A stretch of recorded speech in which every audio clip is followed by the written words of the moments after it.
Ana Stanić iz Agencije za mobilnost i program Europske unije gdje radim kao koordinatorica za inicijativu Europass.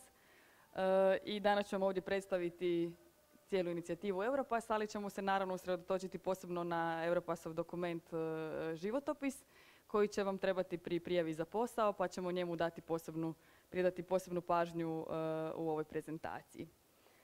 Dakle, najprije ćemo govoriti o tome što je uopće Europass, što je ta inicijativa, što su ti dokumenti i koji su ciljevi cjelokupnog portfelja Europassa, koji su konkretno dokumenti.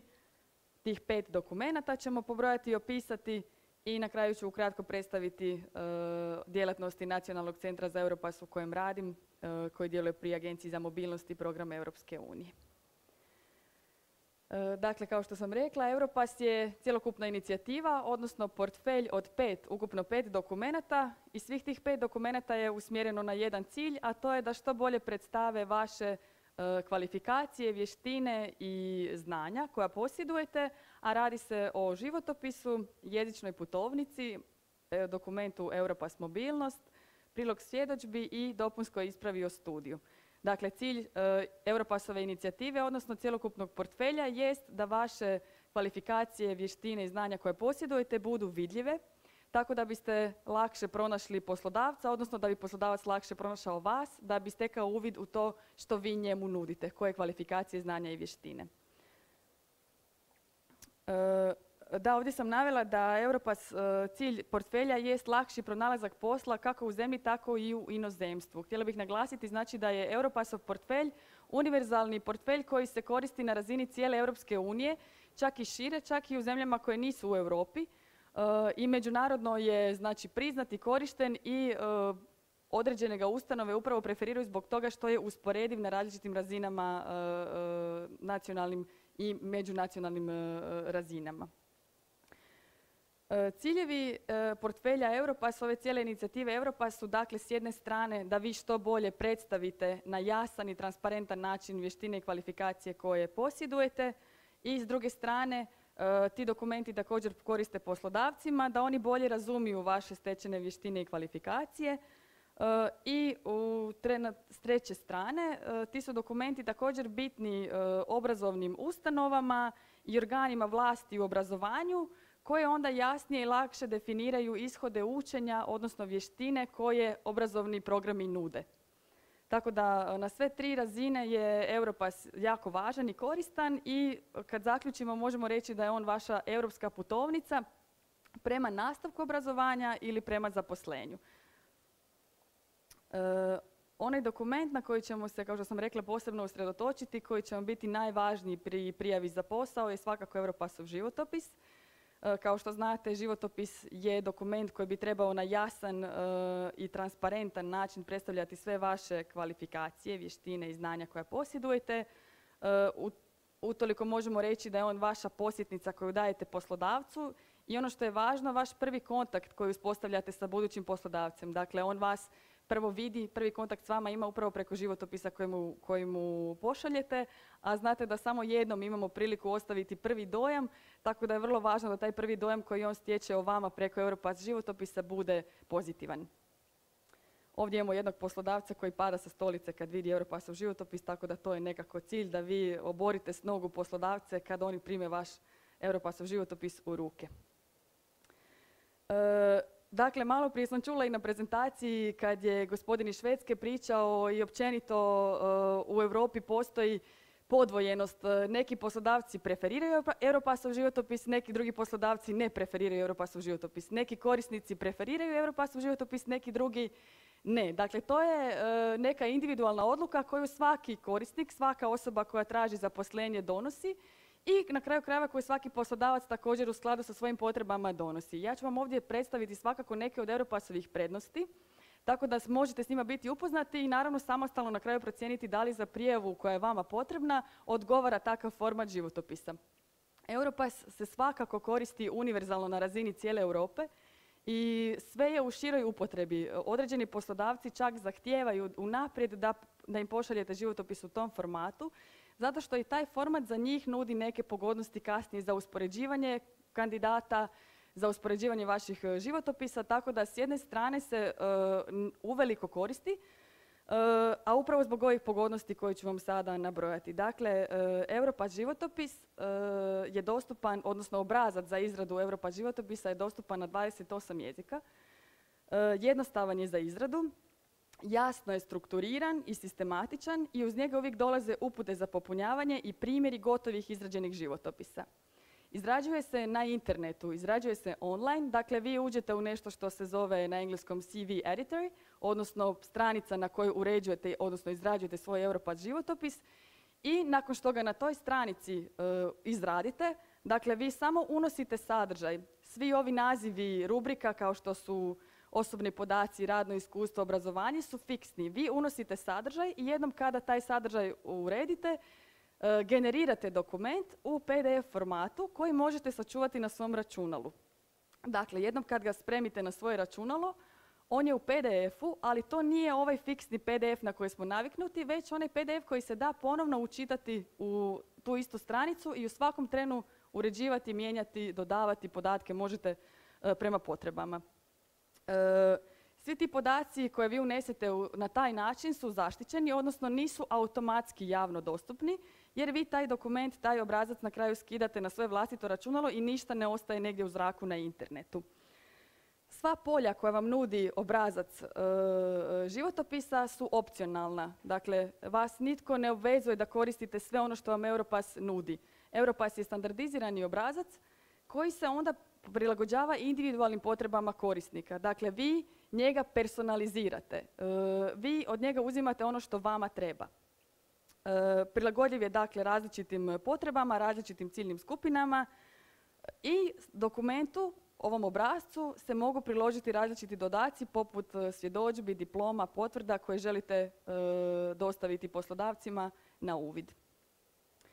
I ono što je jako važno za korištenje Europassovog životopisa su neke nove mogućnosti koje su nedavno uvedene. Dakle, kad vi online na internetu izradite životopis, on se nakon izrade može jednim klikom podijeliti na portalima za traženje posla, kao što su Eures, kao što su Monster, kao što su Xing i mnogi drugi portali. I tada vi, ako želite, učinite taj Europass životopis javnim i dostupnim na tim portalima, koje onda mogu pretraživati poslodavci koji tamo traže radnu snagu i ako uoče vaš životopis i ako im se učini relevantnim i zanimljivim, kontaktirati vas za razgovor i sljedeće faze zapošljavanja. Sve ove prednosti koje sam sad nabrojala ogledaju se u nekim brojkama na europskoj razini. Ova stranica, Europassova europska službena stranica, do sada ima 126.114.146 posjetitelja. Ovdje brojimo posjetitelje u periodu od 2005. godine do 2017. godine. 2005. je uspostavljena inicijativa i od tada, od 2005. do 2017. evo upravo sad u srpnju smo proslavili na neki način 100 milijuna izrađenih Europass CV-a. Dakle, to svakako je jedan od najraširenijih formata koji se koristi pri zapošljavanju i kada to stavimo u neki prosjek na europskoj razini, ispadne da se svake 2 sekunde na tom online uređivaču, na toj stranici, izradi jedan Europassov CV. Dakle, svake 2 sekunde. Ovako izgleda stranica koju ćete otvoriti kada želite uređivati svoj Europass CV. Dakle, ovdje desno vidite mogućnosti, možete ispuniti svoj životopis i popratno pismo. Nekoliko riječi o popratnom pismu reći ću kasnije. Možete ga ažurirati ako već imate izrađenoga, dakle ponovno ga učitate u ovu rubriku i on se otvori iz početka gdje ga vi možete prilagođavati novim potrebama. Imate također već pripremljeni obrazac sa uputstvima i nekoliko primjera već izrađenih životopisa. Dakle, vama za izradu treba ova prva stranica, ispunite i kad tu uđete onda dobijete ovako stranicu koja izgleda ovako. Dakle, vidite da je Europassov životopis, ono što sam prvo rekla i što sam naglasila, strukturiran, sistematičan i to je svakako jedna od njegovih prednosti. Dakle, imate s lijeve strane jasno navedene kategorije rubrike koje vi ispunjujete, a s desne strane vi unosite informacije, odnosno sadržaj koji se odnosi na vas. kad se taj Europasov životopis na kraju izradi, on izgleda otprilike ovako. I dakle, kategorije, odnosno rubrike koje ispunjavate su najprije ovo sivo što vidimo, one klasične rubrike koje ćete pronaći u svakom CV-u. Dakle, koliko god vi želite biti inovativni i personalizirati svoj CV, da on bude drugačiji od drugih, vi u svakom slučaju morate navesti neke podatke koji su temeljni i koji će se pojaviti u svakom formatu životopisa. To su osobni podaci, vaše obrazovanje i osposobljavanje, odnosno kvalifikacije koje ste stekli i na kraju radno iskustvo koje posjedujete. Kako god želite i koji god format životopisa želite koristiti, te stvari ćete unutra morati navesti. To su neki klasični podaci koji se traže pri zapošljavanju.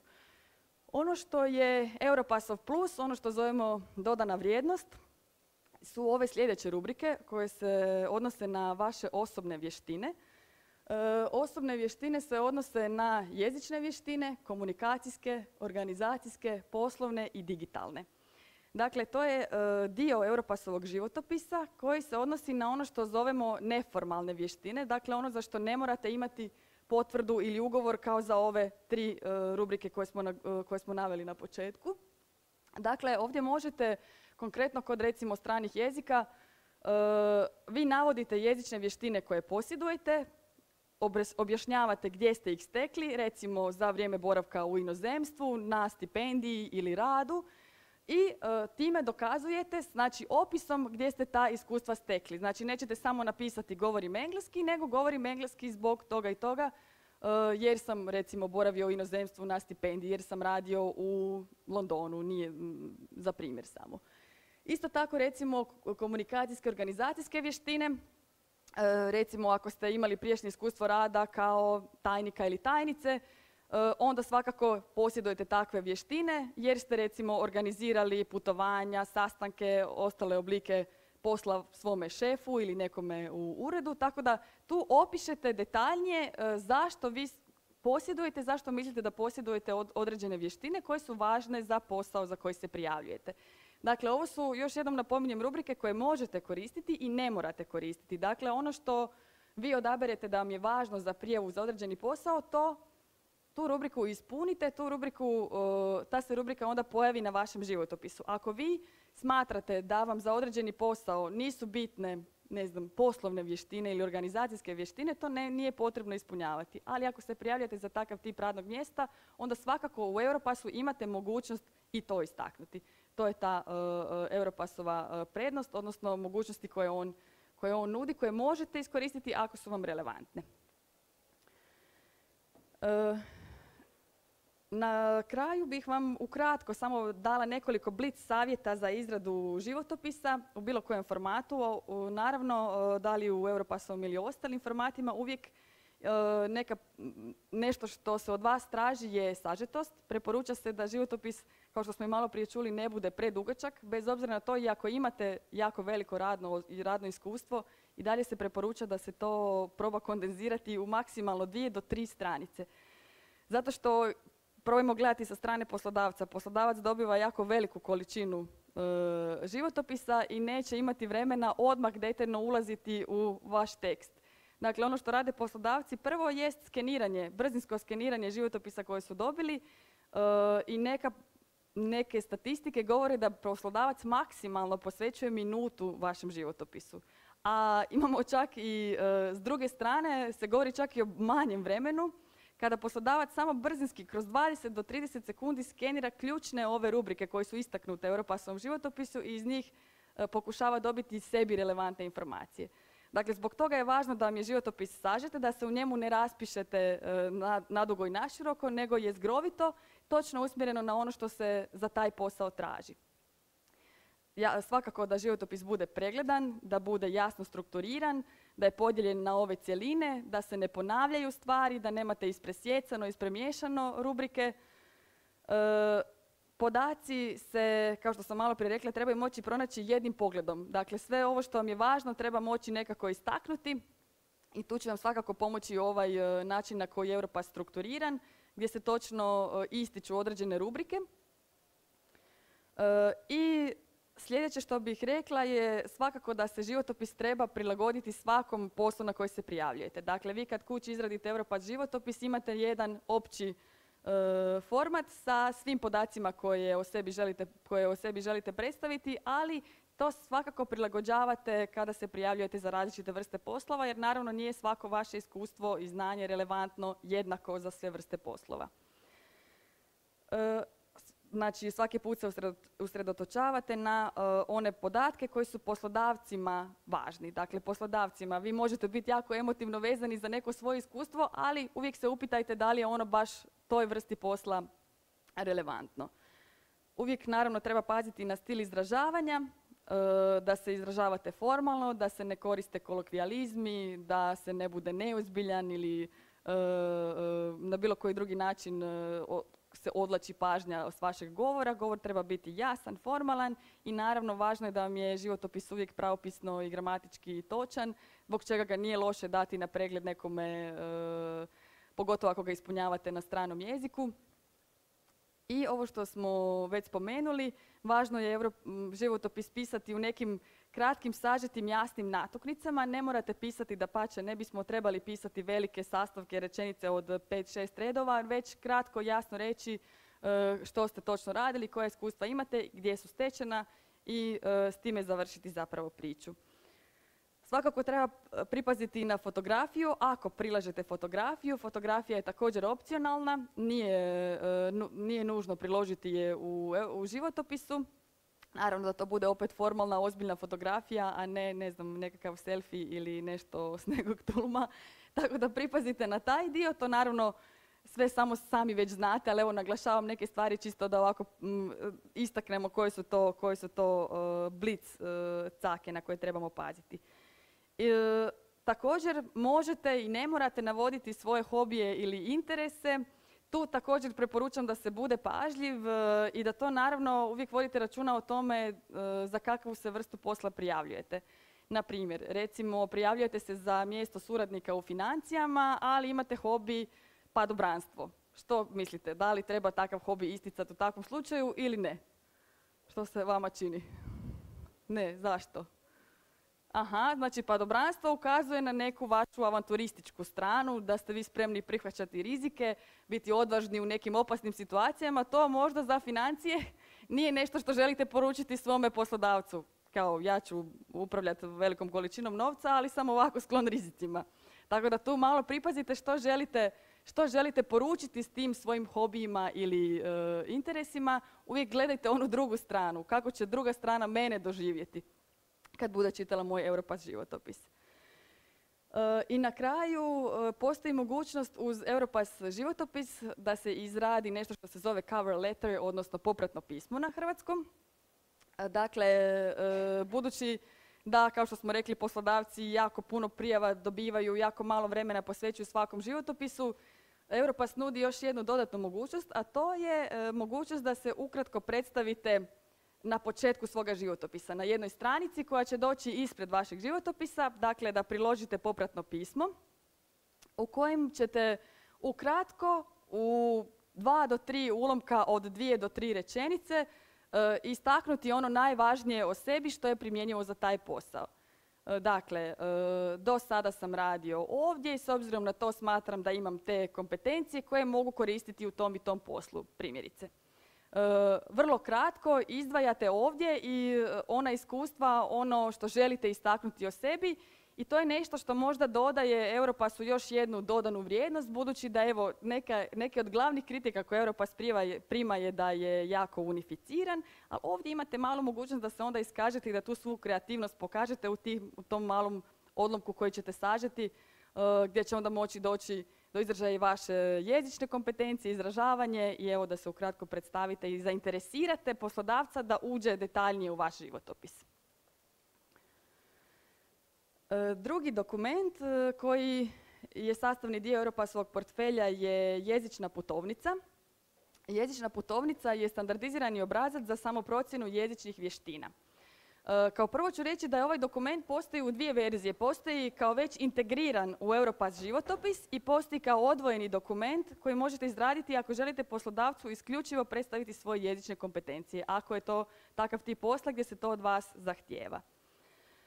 Ovo kad kažem za samo procjenu jezičnih vještina, dakle vi samostalno procjenjujete na kojoj ste razini poznavanja određenog stranog jezika.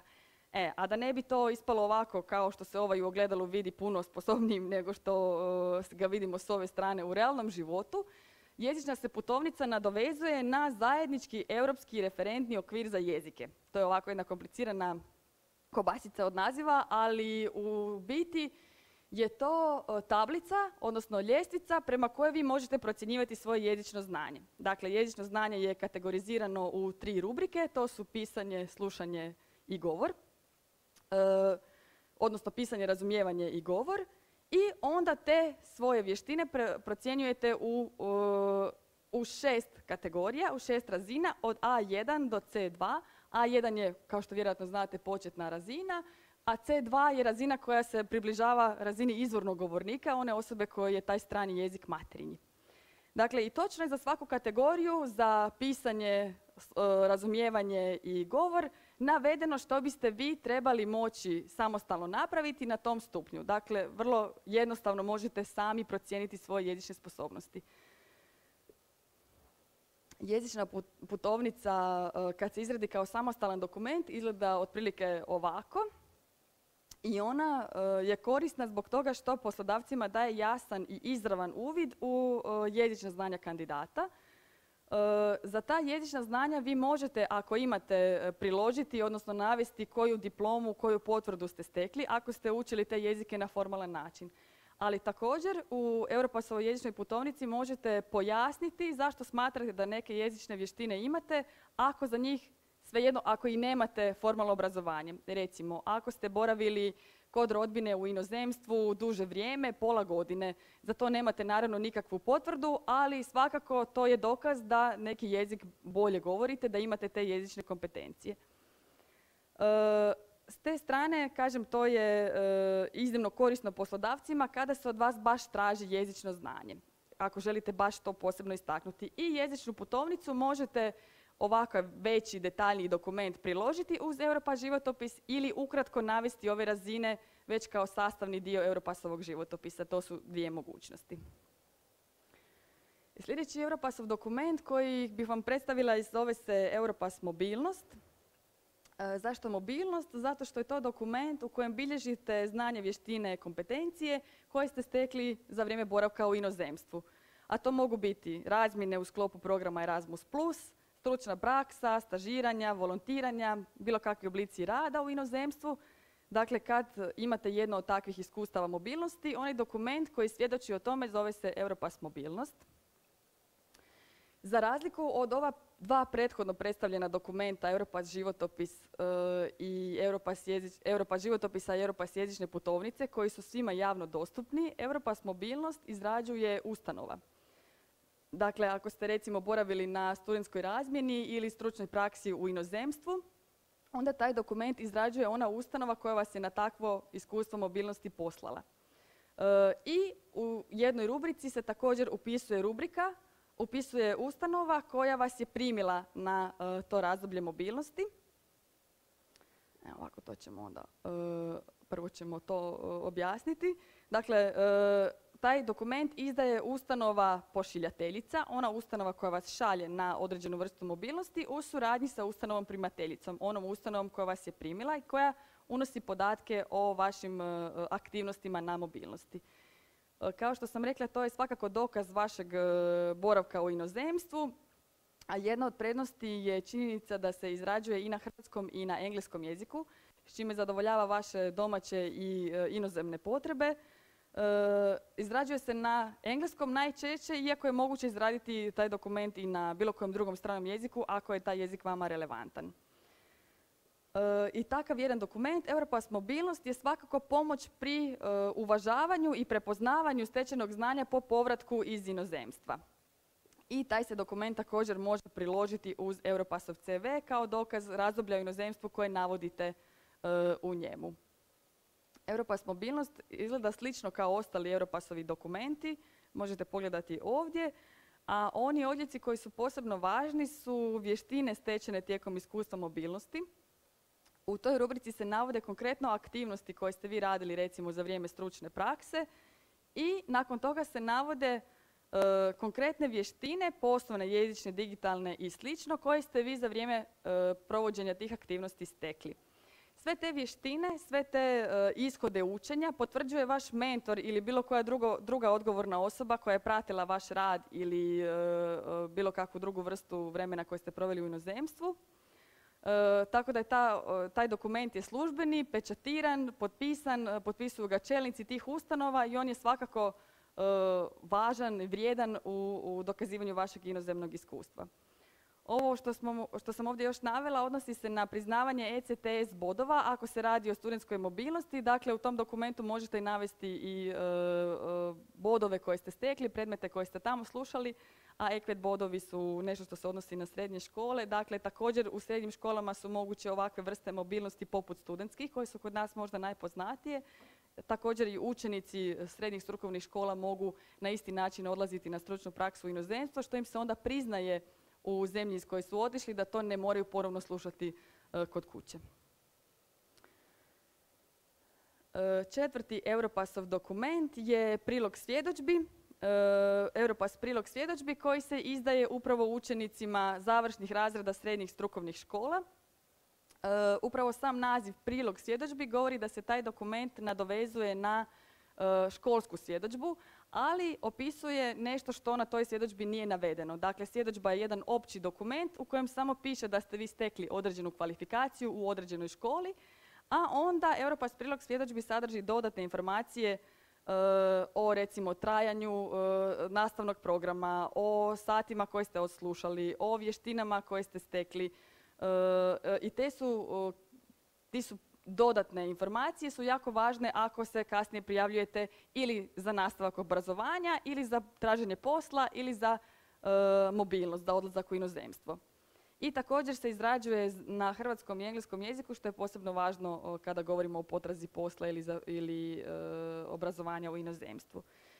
Europass prilog svjedodžbi nije dostupan za sve strukovne kvalifikacije, već trenutno samo za ove koje vidite navedene, ali u tijeku je i proces izrade za ostale, tako da nam je cilj da se strukovne kompetencije koje učenici stječu mogu jasno i detaljno predočiti poslodavcima što prije za što više